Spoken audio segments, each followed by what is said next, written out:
The Florida morning was unusually quiet, eerily so. There was no thunder of early production crew shuffling inside the WWE Performance Center. No echoes of ring bumps. Just the stillness of dawn pressing against the tinted glass of Titan Tower South. The kind of silence that feels sacred. As if the world itself was holding its breath. Inside, Paul Levesque, better known to millions as TripleH, sat in solitude. The office was dimly lit, blinds half open, the rising sun casting orange streaks across a wall filled with memorabilia. Replica titles. Signed photos. Fan letters. And in the middle of it all, him. A man carrying the weight of $1 billion legacy. A man who had inherited the soul of an empire. This morning, however, none of that mattered. Because grief was about to knock on his door. He had been nursing a lukewarm cup of coffee, eyes scanning a script revision for the upcoming Monday Night Raw. A title picture was in flux. A segment with LA Knight was being rewritten. Just another morning in the high-stakes chess game that is WWE. Until his phone buzzed. Once. Then again. And again. 3 missed calls. No voicemail. Just names. One from a longtime WWE board member. Another from an unknown number. And the third, from Stephanie. No text. No message. Just silence. A pit formed in his stomach. He called Stephanie first. She didn't pick up. Then the board member. That's when it came, quiet, almost broken. He's gone. TripleH leaned forward. Who? Hulk Hogan. He's gone. The world stopped spinning. The coffee cup slipped from his hand and shattered across the table. Hot liquid soaked into production notes, contract addendums, and next week's creative lineup. He didn't notice. He didn't flinch. His eyes were locked forward, unblinking. As if his soul had left his body for a moment to go find proof that what he just heard wasn't real. Hulk Hogan. Dead. Age 71. Cardiac arrest. Found alone in his Clearwater home. Gone before dawn. The air became heavy. Thicker. Paul leaned back into his chair, his gaze drifting upward toward the ceiling. His throat tightened. His mind raced, not with board meetings or ratings wars, but with memories. He remembered Hogan slamming Andre the Giant at WrestleMania 3. He remembered being a green kid in the locker room, watching as Hogan walked in wearing that unmistakable bandana and shades. The aura. The presence. The man didn't just walk into a room, he conquered it. A knock at the door. His assistant entered cautiously, already pale with the news. Paul, it's everywhere. TMZ broke it first. ESPN's running the obituary. Twitter's crashing. Still, he said nothing. Outside the office walls, life continued. NXT hopefuls arrived for training. Crew members sipped their morning energy drinks. No one knew yet. Not really. Not the weight of what had just been lost. Inside, however, a storm was brewing. PR was in full scramble. WWE's digital team began drafting headlines. Production crews raced to find classic Hogan footage. Tribute graphics were being sketched before statements were even confirmed. But amidst the whirlwind of corporate movement, TripleH remained still. Because for him, this wasn't just a superstar's passing. It was personal. Hogan wasn't just a wrestling icon. He was a symbol. A rival. A friend. A mentor. The man who once told him, "You don't sell the move, you sell the story, brother." TripleH reached for his phone again. This time, he called Vince. There was no hello. Just quiet breathing on the other end. "I know," Vince finally said. His voice hoarse. Defeated. Then silence again. Down the hall, Shawn Michaels stood outside the Performance Center break room. His eyes were shut tight. A whisper of prayer on his lips. Cody Rhodes, meanwhile, stared at his phone in disbelief. One of the makeup artists nearby played Hogan's theme song, Real American, under her breath. In catering, someone had pulled up the entire Hogan vs. Andre match on a tablet. Around the table, silence reigned as grown men watched with glassy eyes. Triple H rose from his seat. He walked to a shelf lined with memorabilia. Trophies. Old titles. And there it was, an 8x10 photo. SummerSlam 3 years ago. Hogan, in his vest and red bandana, mid-flex, grinning like a warrior who'd conquered age. It was signed. To Paul, keep the business alive, brother. His hand trembled as he read it again. Then, the tears came. There were no press conferences. No tweets. No performative statements. Not yet. Just grief. Real, heavy, silent grief. He radioed production. We need a tribute package. Noon. There was no hesitation. Everyone dropped what they were doing. It wasn't just about honoring a man. It was about honoring the foundation of modern wrestling. The Raw opener was completely rewritten. Gone were the title feuds and celebrity cameos. Replaced by one black screen. A silhouette. Hogan's entrance theme. And then, 10 slow, devastating rings of the bell. Michael Cole stood beside Pat McAfee, both visibly shaken. He was just in the gym last week, McAfee muttered. And yet, it was true. The coroner had confirmed it. Cardiac arrest. Natural causes. No foul play. But in WWE, this wasn't just death. This was the loss of the man who made it okay to believe.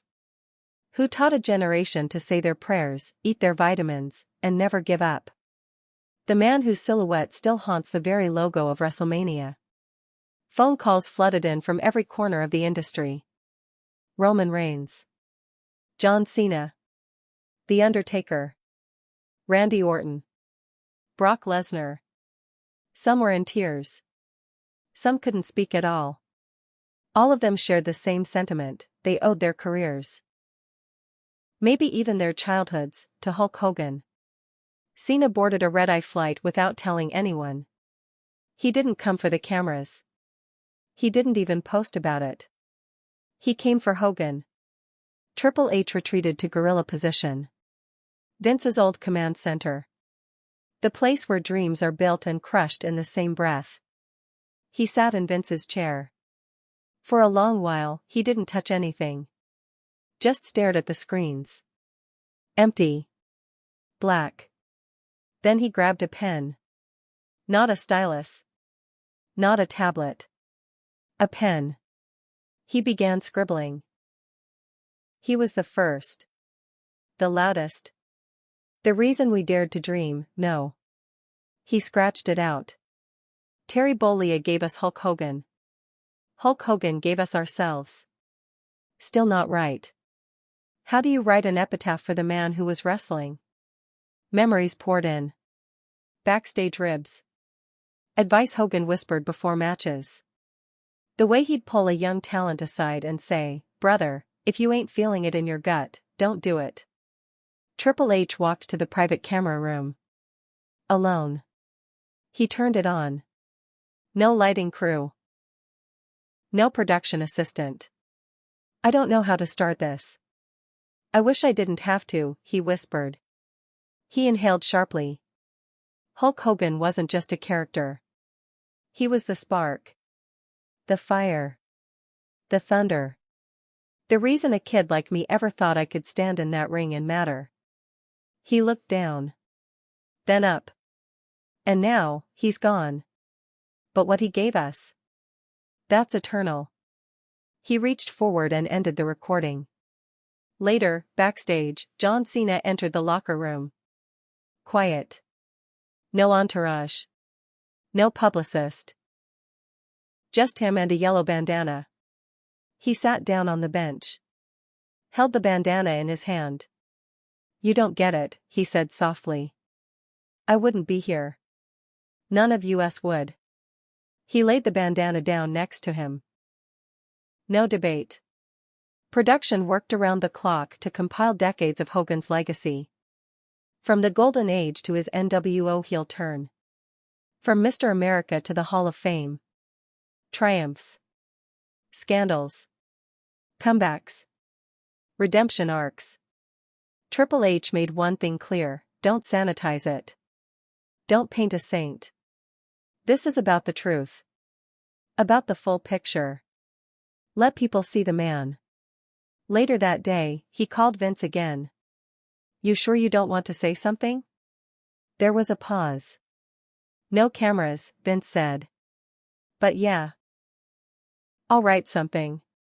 And he did. On the night of the tribute episode, the lights dimmed across the arena. Corey Graves stepped into the ring. In his hands, a letter. To the WWE Universe, he read aloud. In the 1980s, I had a dream. But dreams need giants. Hulk Hogan was that giant. He didn't just step into the ring, he changed what the ring meant. We had our battles. Our mistakes. But he stayed loyal. Loyal to the fans. Loyal to the madness. Loyal to the dream. I owe him everything. Rest well, Hulk. Thank you, for being the dream. Then the bell tolled. 10 times. The entire arena fell into silence. On the big screen, a young Terry Bollea posed. Clips of Andre. Macho Man Shawn Michaels. The heel turns. The pops. The betrayals. The rebirth. Then, his voice. I've lived my dream, man. And if this is the last ride, just know, Hulkamania will never die, brother. Triple H stood in the center of the ring. This isn't about gimmicks or belts. This is about belief. He made us believe. And now, we carry that torch. Then, one final surprise. An unreleased Hogan promo. Raw. Real. Unedited. If my time comes, don't cry. Celebrate. Keep fighting. Keep dreaming. Say your prayers. Eat your vitamins. Hulkamania, it's you now. The crowd erupted. A chant surged like a tidal wave through the arena. Hogan. Hogan. Hogan. In the production truck, someone asked, should we cut? Triple H's voice answered, firm and steady. No. Let it breathe. He earned this moment. And the next morning? WWE's official accounts posted one image. Hogan. Pointing. Smiling. No caption, just one line beneath it. We loved him. We lost him. We'll carry him forever. WWE shop crashed within hours. Tribute tees sold out before noon. A portion of every sale redirected to Heroes for Kids, a foundation that Hogan himself once visited in secret. Triple H has now pledged to relaunch it in Hogan's name. Inside WWE headquarters now stands a sealed glass case. Inside, Hogan's red and yellow bandana. His black shades. One armband. No plaque. No description. Just memory. And legacy. They say when a giant falls, the world doesn't just notice, it trembles. And inside WWE's backstage hallways, that tremble became an earthquake. Hours after Raw aired its tribute and the bell tolled 10 times for Hulk Hogan, the silence backstage was no longer sacred, it was suffocating. Grown men who had battled in elimination chambers and steel cages suddenly found themselves speechless. Women who had main event WrestleMania now stared blankly at monitor screens, watching reruns of Hogan's greatest hits like children watching home videos of a father they'd never truly known but always admired from afar. At catering, the usual noise of jokes, ribs, and creative chatter had vanished. In its place, hushed whispers. Tears. The only sound was the occasional clang of metal trays being lifted and dropped, more from muscle memory than hunger. No one was eating. Not really. Sami Zayn stood alone, arms folded, staring at a photo pinned on the community board, an 80s-era image of Hogan lifting the WWF title high above his head, sweat pouring down his face, eyes wild with victory. Sami shook his head slowly and muttered under his breath, "He was the industry." Nearby, Kevin Owens sat with his hoodie up, head down, hands clasped like he was at a funeral. Because in a way, he was. For so many WWE superstars, especially the veterans, this wasn't just a loss. It was a realization that their era was now the last to have shared oxygen with the myth. Randy Orton was next to arrive. He walked in slowly, no fanfare, no crew. He approached the production monitor where they were replaying Hogan's 2005 Hall of Fame speech. Orton didn't say a word. He just stared. His jaw clenched. Then, softly, he exhaled and whispered, "God damn, you were larger than life." For Randy, this wasn't just about Hogan as a performer, it was about legacy. His own father, Cowboy Bob Orton, had stood across from Hulk Hogan more times than he could count. In some ways, Randy owed his childhood home, his schooling, maybe even his start in WWE, to the gates Hogan had kicked open. He later told a crew member, he wasn't just a top guy. He invented the concept of the top guy. Charlotte Flair, meanwhile, had flown in early from a live event in Chicago. The moment she heard, she left her gear behind. No suitcase. No glam. Just one red dress and a heavy heart. She made her way quietly to the locker room Hogan once used when visiting. She sat inside, alone, for nearly an hour. When a crew member walked by, she simply said, "My dad is shattered. And, so am I." Because for Ric Flair, this was more than business. This was blood. While their rivalry was often painted as bitter, backstage insiders knew the truth. Flair and Hogan were two titans who respected each other in a way only survivors of the wrestling golden age could understand. Decades of travel, betrayal, ego, addiction, and redemption had bonded them deeper than most brothers. Later that night, Ric Flair posted only 4 words on X.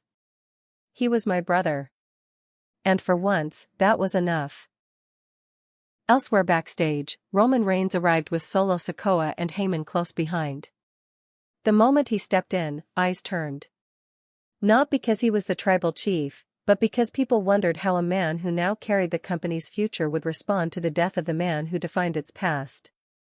Roman didn't speak immediately. He walked straight to the locker room. Then he pulled out a gym bag. From it, something shocking. A red and yellow Hulkamania tank top.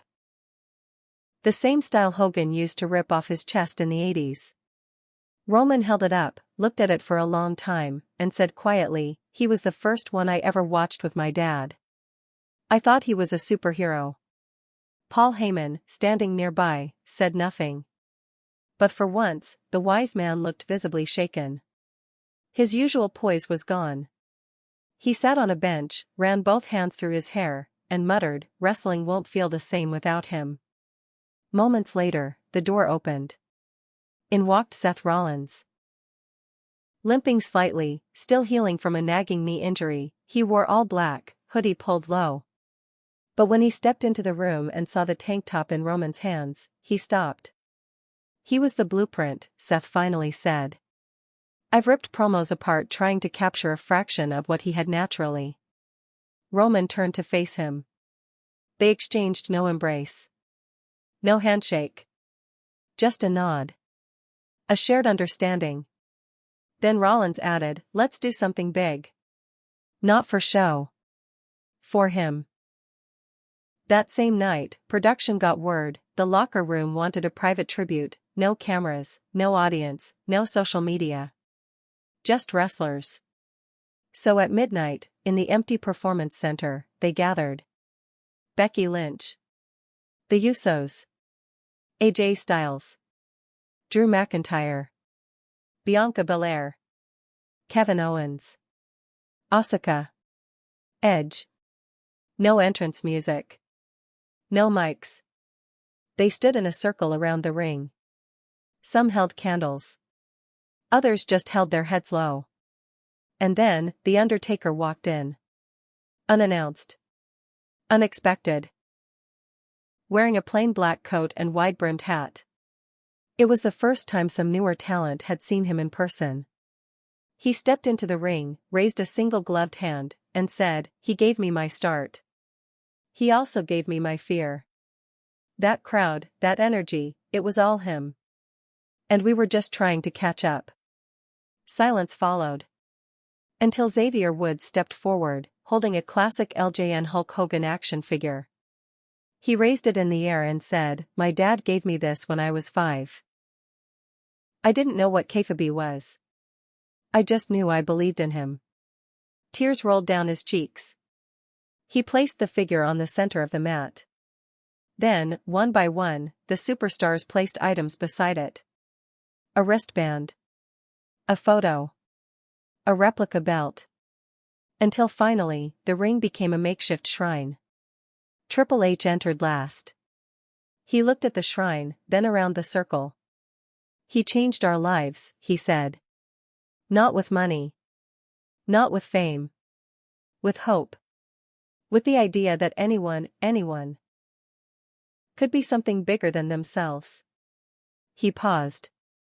"And now, it's on us to be that for the next kid watching at home." There were no cheers. Just nods. Tears. And unity. As they began to exit one by one, someone turned on a speaker near the ring.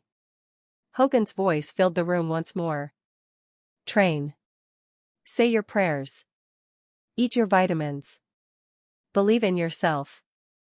And with that, every wrestler in the circle raised a fist. The next morning, the locker room felt different. More fragile. But also more connected. For the first time in a long time, there was no brand division. No backstage politics. No talk of pushes or heat. Just shared memory. Just legacy. Just Hulk.